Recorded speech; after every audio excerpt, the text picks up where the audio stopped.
Assalamualaikum warahmatullahi wabarakatuh. Bismillahirrahmanirrahim. Alhamdulillahi rabbil alamin.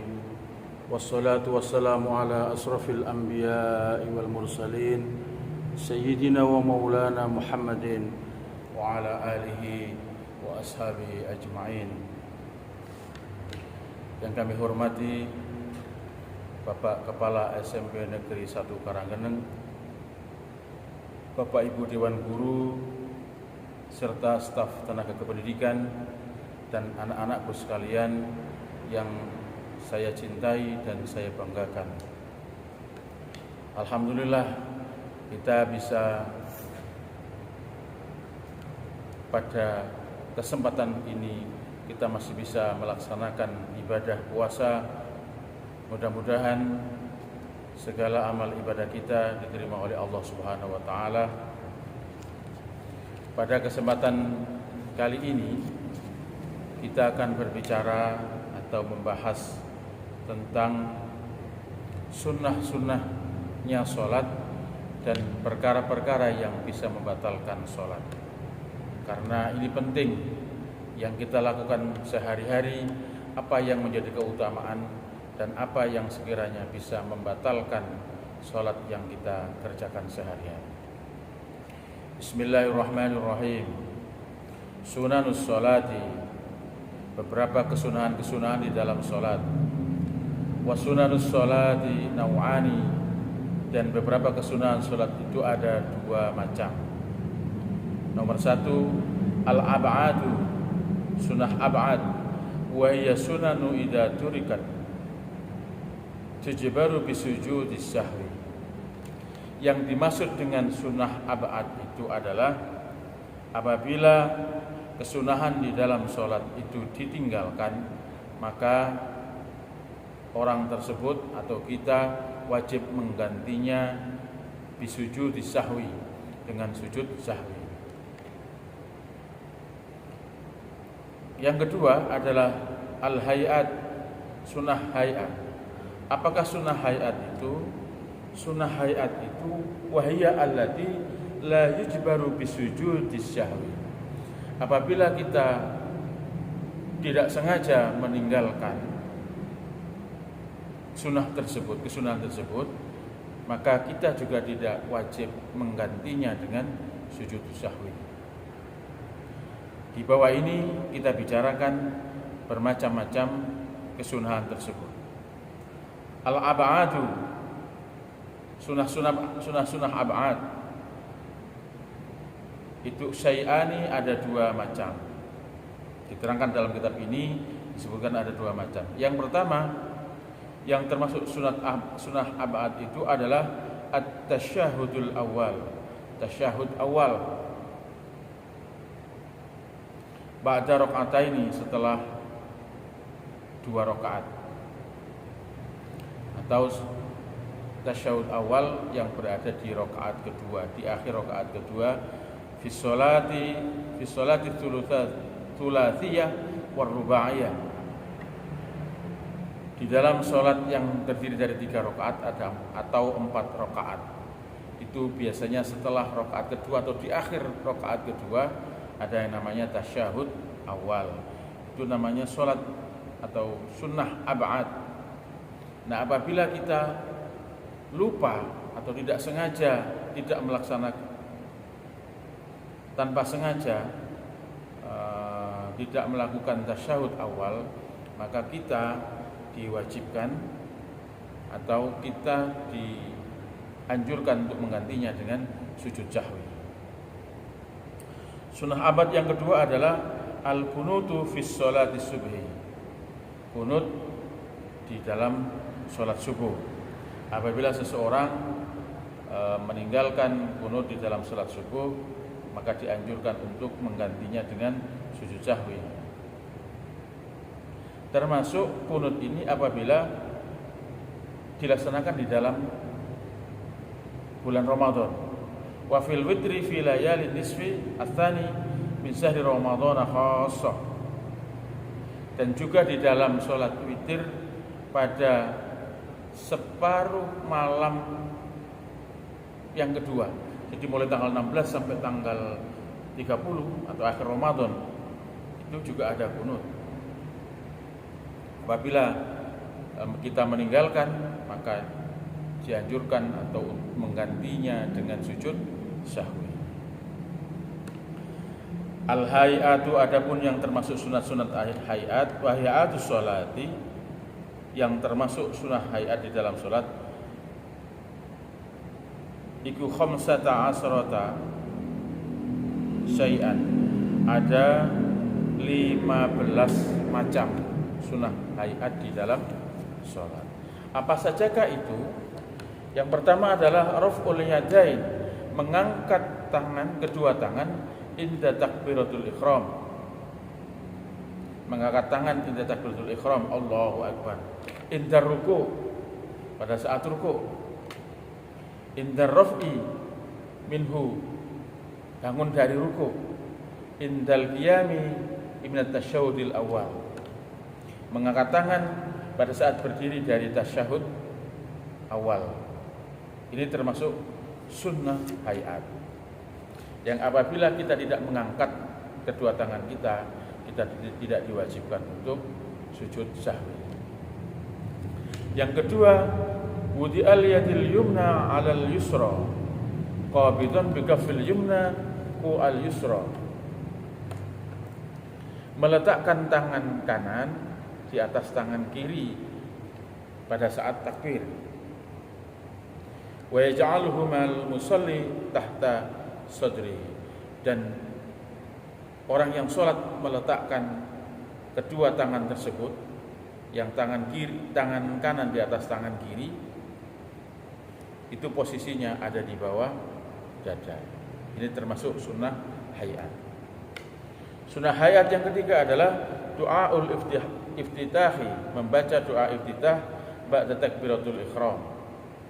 Sebagaimana kalau kita terbiasa membaca doa ini adalah inni wajjahtu wajhiya lilladzi fataras samawati wal arda hanifan musliman wa ma ana minal musyrikin inna salati wa nusuki wa mahyaya wa mamati lillahi rabbil alamin la syarika lah wa bidzalika umirtu wa ana minal muslimin. Apabila kita tidak membaca doa iftitah tersebut setelah ba'da takbiratul ihram, maka kita tidak diwajibkan untuk melaksanakan sujud sahwi. Sunnah hayat yang keempat adalah al-isti'adah, membaca a'udzu billahi minasyaitonir rajim. Jadi sebelum membaca surat Al-Fatihah, kita tanpa membaca surat a'udzu billahi minasyaitonir rajim, al-isti'adah itu termasuk kesunahan. Jadi kita membaca a'udzubillahi minasyaitonirrajim itu termasuk sunnah hayat di dalam salat. Yang kelima adalah wa qulu amin ba'dal Fatihah, membaca amin setelah surat Al-Fatihah. Wa qira'atu suratin ba'dal Fatihah, dan membaca surat setelah Fatihah lil imam, bagi imam,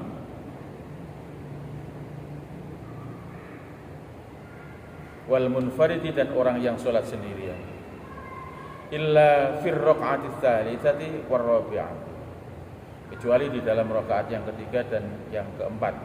Artinya membaca surat di dalam rakaat pertama dan kedua, membaca surat setelah Fatihah itu merupakan sunnah hayat juga. Wal jahru fil qira'ati fi sholati subhi wa fil jum'ati wa fil 'aidaini wa fil rak'atainil ulayaini min al maghribi wal isya'i wa fit tarawihi wa witri ramadhana wal israru fi ma 'ada dzalika, dan menjelaskan, menerangkan, menerangkan bacaan surat setelah Fatihah,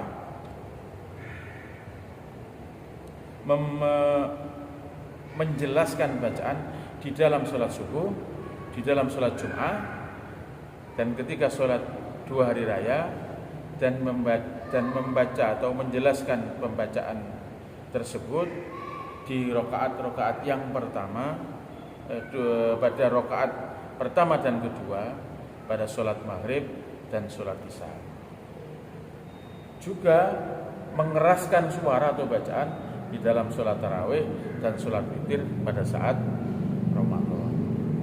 Ini adalah termasuk sunnah hayat. Jadi saya ulang lagi, termasuk mengeraskan bacaan di dalam sholat subuh, di dalam sholat Jumat, di dalam sholat 2 hari raya, 2 rakaat pertama sholat maghrib dan isya, di dalam sholat tarawih dan sholat witir Ramadan, itu adalah sunnah hayat. Yang ke-8 adalah at-takbir au qiraatu Allahu akbar lil intiqali mir ruknin ila akhir. Jadi membaca takbir, membaca Allahu akbar untuk menyambungkan antara rukun sholat yang satu dengan rukun yang lain sampai selesai di dalam sholat itu termasuk juga sunnah hayat. Yang ke-9, qaulu sami Allahu liman hamidah inda raf'i minar ruku'.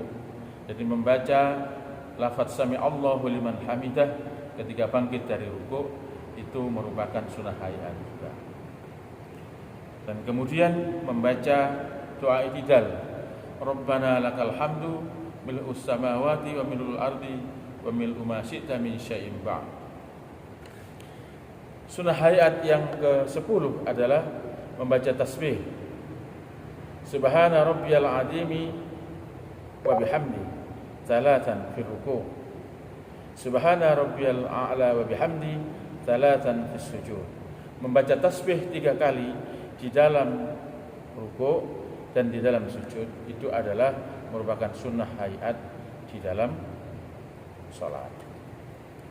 Wad'ul yadaini 'alal fakhidaini fil julusi. Meletakkan 2 tangan di atas paha ketika salat. Yansuru asabi al-yusra wa yaqbidu asabi al-yumna illa sababata fayushiru biha inda qawlihi illallah. Maksudnya adalah ketika kita duduk di dalam sholat, kita meletakkan kedua tangan di atas paha, yang kiri terbuka, kemudian yang kanan menggenggam. Dan apabila nanti sampai pada lafaz asyhadu alla ilaha illallah, maka jari telunjuk ini bisa kemudian untuk menuding atau menunjuk. Itu adalah merupakan sunnah hayat juga. Sunnah hayat yang ke-12 adalah al-iftirasu fi jami'il jalasah. Duduk iftiras di semua duduk di dalam sholat. Duduk iftiras itu kaki kiri diduduki, sementara yang kaki kanan adalah tegak. Itu duduk iftiras. Yang ke-13 adalah at-tawarruki fil jalsatil akhirah. Duduk tawarruk pada duduk yang akhir. Pada saat tasyahud akhir kita juga dalam posisi duduk, maka duduk tawarruk itu adalah kaki kiri agak ditarik ke depan, kemudian kaki kanan, telapak kaki kanan itu masih tetap tegak, sehingga duduk kita bisa seperti ini. Itu adalah duduk tasyahud akhir. Itu namanya duduk tawarruk. Kalau iftiros itu adalah duduk yang menduduki kaki kiri, tapi telapak kaki kanan atau kaki kanan tetap tegak seperti ini. Ini bedanya, kalau ini iftiros, kalau seperti ini adalah tasyahud akhir atau duduk tawarruk. Yang ke-14 adalah at-taslimatus tsaniyah, membaca salam atau salam yang kedua. Itu adalah termasuk sunnah hayat. Yang ke-15 al-khusyu'u fis shalah, khusyuk di dalam shalah. Itu adalah sunnah-sunnah hayat di dalam sholat yang apabila kita tidak sengaja meninggalkan atau meninggalkannya, maka tidak diwajibkan untuk mengganti dengan sujud syahwi. Soal kekhusyuan itu perkara pribadi masing-masing, bahwa kadar khusyuknya seseorang itu bisa berbeda. Anak-anakku sekalian yang saya banggakan dan saya cintai, berikutnya kita membahas tentang kesunahan. Berikutnya kita membahas tentang hal-hal yang membatalkan sholat. Biar kita tahu kalau kita sholat itu yang baik seperti apa dan bagaimana, sehingga kalau batal berarti sholat kita ya tidak dihitung, maka sholat kita percuma. Oleh karena itu kita harus menjaga sholat dari perkara-perkara yang membatalkan sholat. Mubtilatus sholati, beberapa hal yang membatalkan sholat. Walladzi yubtilus sholata, dan perkara-perkara yang bisa membatalkan sholat itu ahada asyara syai'an, ada 11 hal. Yang pertama adalah al-kalamul abdu, berbicara yang disengaja. Kalau kaget misalnya kemudian asyhadu alla ilaha illallah, astaghfirullah, di luar bacaan yang semestinya, itu tidak masalah. Tapi kalau disengaja dia berbicara hal yang lain di luar ketentuan sholat, maka batallah sholatnya seseorang tersebut. Yang kedua adalah al-amalul katsirul mutawali katsalati khotawatin atau tsalati darabatin, bergerak yang banyak dan berturut-turut sebanyak 3 kali, itu adalah bisa membatalkan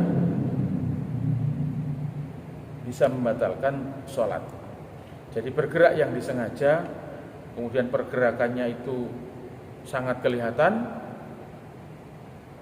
berturut-turut 3 kali, itu adalah bisa membatalkan sholat. Perkara yang membatalkan yang ketiga adalah al-hadatsul asgharu wal akbar, orang yang terkena hadas kecil ataupun hadas besar di tengah-tengah sholat kemudian kentut, itu berarti batal sholatnya. Yang keempat adalah hudutsun najasati allati la yu'fa anha walau waqa'a ala thawbi najasatun yabisatun fanafadha thawbahu halan lam tabtul sholatu. Jadi secara garis besarnya adalah bahwa orang tersebut terkena najis. Tiba-tiba misalnya ada burung yang kemudian menjatuhi kotorannya, cicak dan sebagainya pada baju seseorang tersebut, maka najis itu bisa membatalkan sholat. Nah, yang kelima adalah inkishaful aurati amdan, terbukanya aurat secara sengaja. Kalau tersingkap angin maka tidak membatalkan sholat. Tetapi apabila sholat itu misalnya seseorang yang tidak berhati-hati di dalam sarungan, tiba-tiba sarungnya melorot, itu dengan sengaja, sarungnya melorot, itu sudah membatalkan sholat. Tentunya kalau tidak ada rangkepannya. Tapi kalau misalnya masih pakai celana panjang dan tertutup, meskipun sarungnya melorot, sholatnya tetap sah. Tapi misalnya hanya pakai katok pendek, celana pendek, sarungnya melorot, maka misalnya laki-laki yang auratnya dari pusar hingga ke lutut ini terbuka, maka batallah sholat seseorang tersebut. Yang keenam, perkara yang membatalkan sholat adalah taghyirun niyah, berubahnya niat. Jadi tiba-tiba seseorang ingin membatalkan sholatnya, maka sholat tersebut sudah batal. tidak bisa dilanjutkan. Nanti harus sholat lagi orang tersebut. Misalnya ingin membatalkan karena ada sesuatu. Kalau sudah diniati membatalkan berubahnya niat sholat, maka orang tersebut batal sholatnya. Yang ketujuh adalah istidbarul kiblati ka'ayya ja'alaha khalfa dhahri, membelakangi kiblat. Jadi batal orang yang sudah tahu bahwa arah kiblat di sebelah barat misalnya, kemudian dia sholat menghadap ke timur, maka itu batal sholatnya seseorang. Berbeda kalau seseorang tersebut sholat di dalam kendaraan yang awalnya menghadap kiblat, kemudian karena mengikuti arah perjalanan, itu berbeda lagi. Jadi ini orang yang dengan sengaja tahu posisi arah kiblat, tetapi dia membelakangi, maka batallah sholat seseorang tersebut. Yang kedelapan adalah makan. Sudah jelas ya, wong sholat kok makan, maka itu membatalkan sholat. Asyurbu yang kesembilan, minum. Sholat kok minum ya. Misalnya haus kemudian dia ambil minum, maka itu juga membatalkan sholat. Yang ke-10, al-qahqahatu atau ad-dhahiku. Sholat, di tengah-tengah sholat dia tertawa terbahak-bahak. Jadi tertawanya sampai kedengaran, itu berarti dia sholatnya sudah batal. Perkara yang ke-11 yang membatalkan sholat adalah ar-riddatu, murtad, wa hiya qatlul islami bi qaulin aw fi'lin. Dia sudah memutuskan dengan Islam, maka dia keluar dari Islam, maka sholatnya menjadi batal. Di tengah sholat punya pikiran bahwa keluar dari agama Islam, maka sholatnya juga batal. Selanjutnya kita bicarakan tentang waktu-waktu yang dimakruhkan di dalamnya kita melakukan sholat. Nah, anak-anak sekalian, bahwa tidak semua waktu kita kemudian dianjurkan untuk melaksanakan sholat, tetapi ada beberapa waktu yang kita dimakruhkan. Hukumnya makruh kita melakukan sholat di waktu tersebut. Waktu apa sajakah itu? Yang pertama adalah ba'da sholati subhi hatta tatlu as-syams. Sudah sholat subuh, kemudian mau melakukan sholat yang lain, sehingga pada saat terbitnya matahari. Jadi setelah sholat subuh hingga terbitnya matahari, itu adalah waktu yang dimakruhkan melaksanakan sholat. Yang kedua, inda tulu'iha hatta tartafi'a qadra rumhin.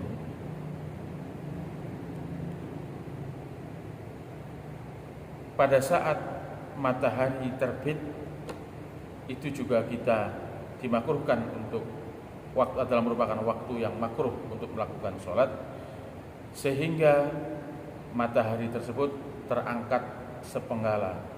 Jadi sekira sudah agak meninggi, atau kalau misalnya kita patokan waktu 15 menit dari waktu terbitnya, maka sholat di dalam waktu sebelum itu, sebelum terangkat tadi mataharinya, maka itu termasuk waktu yang makruh untuk melakukan sholat. Waktu makruh yang ketiga adalah indastiwa isamsi hatta tazula min kibadis samai. Pada saat matahari tepat di atas kepala kita hingga bergesernya matahari ke barat, itu adalah waktu makruh. Jadi kalau pas tepat di atas itu kita dimakruh, adalah waktu yang makruh untuk melaksanakan sholat. Wa yustasna min dzalika yaumul jum'ati, kecuali pada hari Jumat. Itu banyak yang bisa melaksanakan sholat tahiyat al-masjid dan sebagainya ketika pas matahari berada di atas kepala. Waktu yang keempat adalah ba'da sholatil asri hatta taghrubas syamsu. Setelah sholat asar hingga terbenamnya matahari. Itu adalah waktu yang dimakruhkan untuk melakukan sholat.